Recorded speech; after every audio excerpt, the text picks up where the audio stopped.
Hello everyone. So today we're talking about my PhD application experience. So welcome. For those of you who are new to my channel, I'm Saemi. I was a former financial journalist turned media and communication scholar.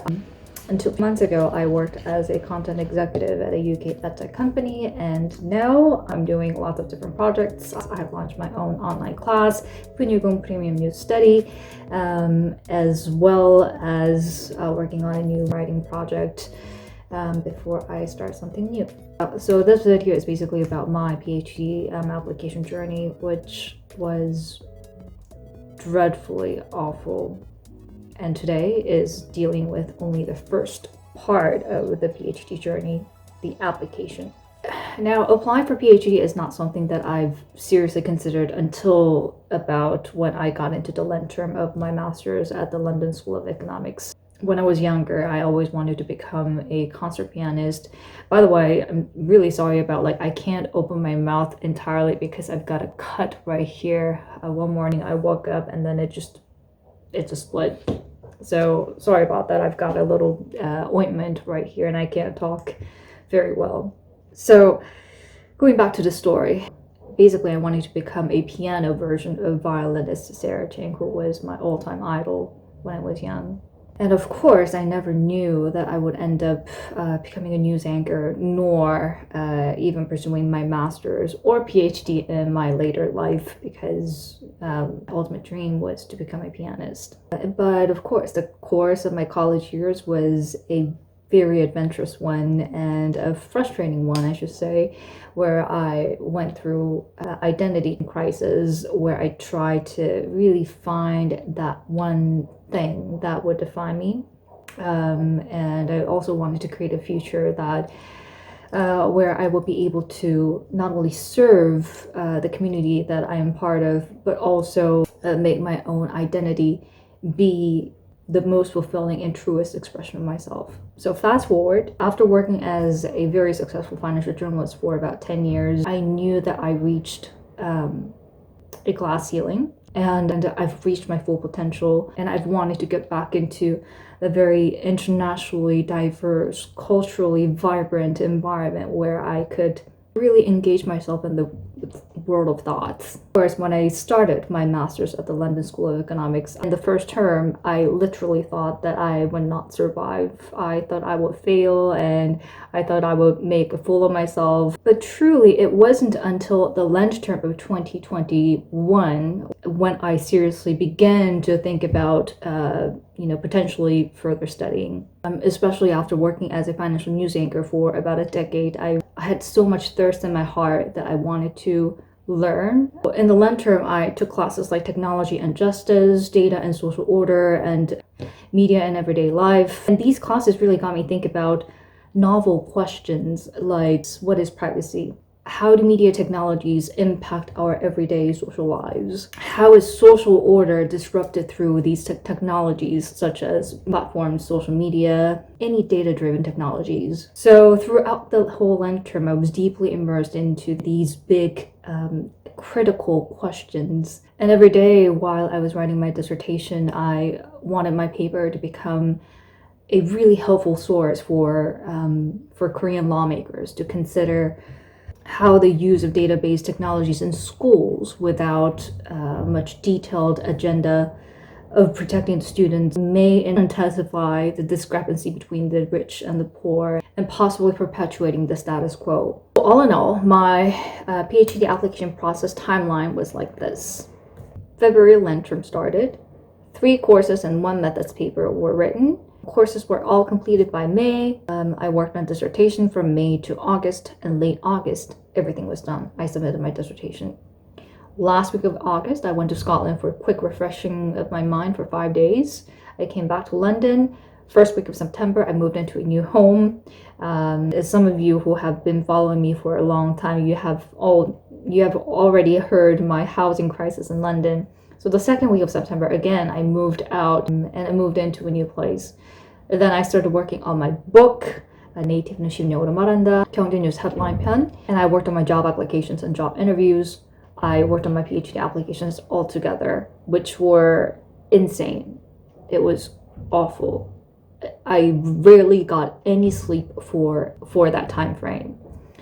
I finished my personal statement draft by early November. I took a week off from PhD application.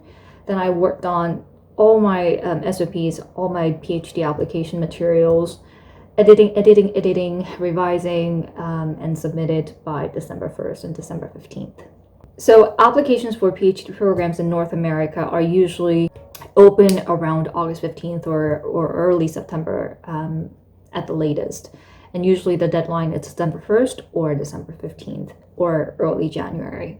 PhD programs in the UK and Europe are a little later, like late January to even March in some countries. So for me, the first question to tackle when I started my PhD application was, where do I want to study my PhD? After doing my master's at the London School of Economics, I seriously considered doing my PhD at the LSE or within London, as I already know the area. I have developed my academic network, I have my friends, but getting a full scholarship in the UK universities as an international student is very, very, very limited. And I also wanted to have a lot more rigorous, solid academic and research training in higher education for my PhD. So at the end, I decided to apply for universities in North America instead of Europe. So thereafter, I needed to do tons of research. The first three things that I needed to tackle were these: selecting POI, asking letters of rec, then asking current PhD students about their experiences with specific PhD programs. Now, firstly, selecting POI. So what is POI? POI is an abbreviation for person of interest, meaning a faculty with whom you want to work for. Among thousands of discussion threads among PhD applications online, you may have seen POI everywhere. The POI stands for this. And in my case, I had already done some POI research while I was writing my dissertation. So I needed to do just a bit more research starting September of 2020. Of 2021, and I really just needed to consider my fit with the advisor and the program. Now, secondly, asking letters of rec.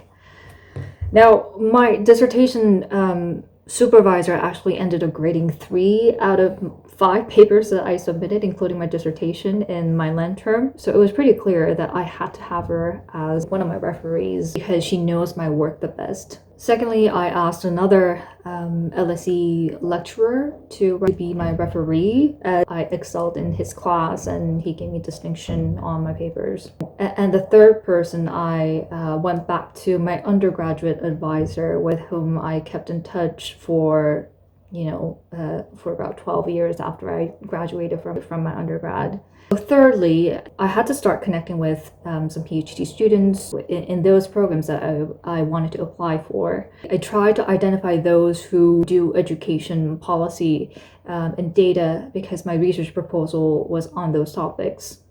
But then I really went through a spiral during this process where I began to realize how the odds of being accepted into a PhD program is extremely slim.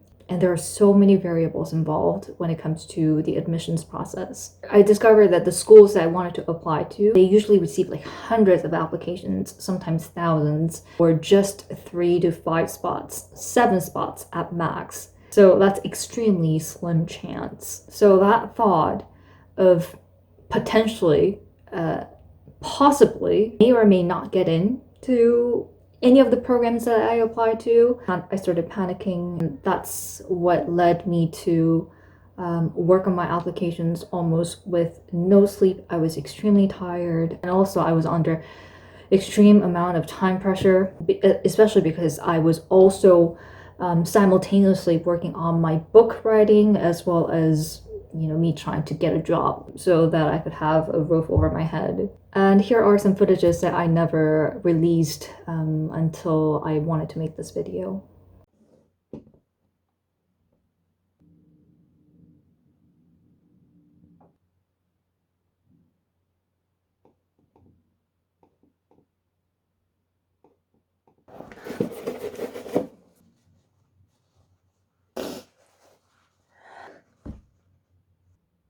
As I was being involved in the kind of research that I was doing, I couldn't help but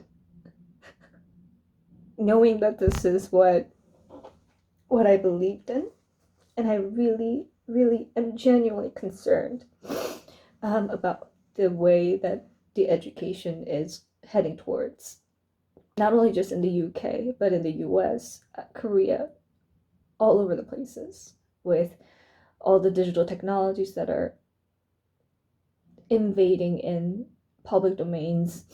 Now, I mean, public and private, all these domains are so blurred, and the rights, the basic human rights that we used to have, privacy, and our own data. How come we have no say to those data, and especially with younger generations, young students who have no power to say what it is, what they are, and we absolutely need a lot more rigorous research and also investigation into the edtechs, education technologies coming into education in school settings.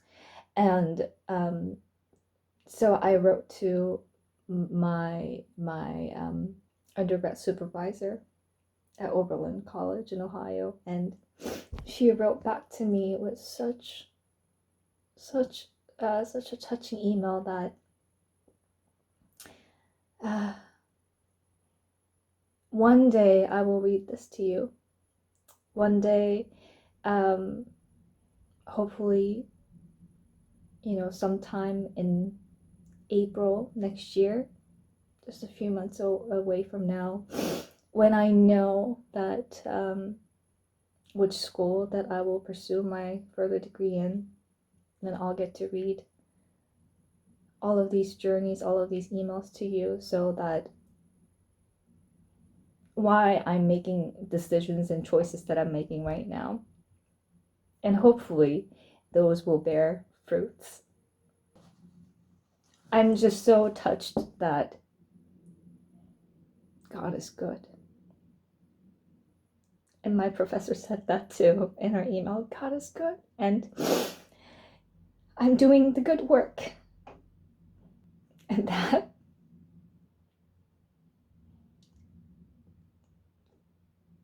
really meant a lot to me. I wonder if I could use this footage sometime soon in my vlog, or maybe, I don't know, I will have to make a decision too. But hopefully I'll be able to use this footage at some point so that I could also share these moments, why I am on the path that I am on now. So her email was really a vote of confidence and hopes for me. After receiving her email, I started working on, the following things: my personal statement, diversity statement for UC schools, research proposal, letter of rec templates, and application itself. And it was really heartening when my friends also offered to have a look at my application materials, and that was such a big support for me.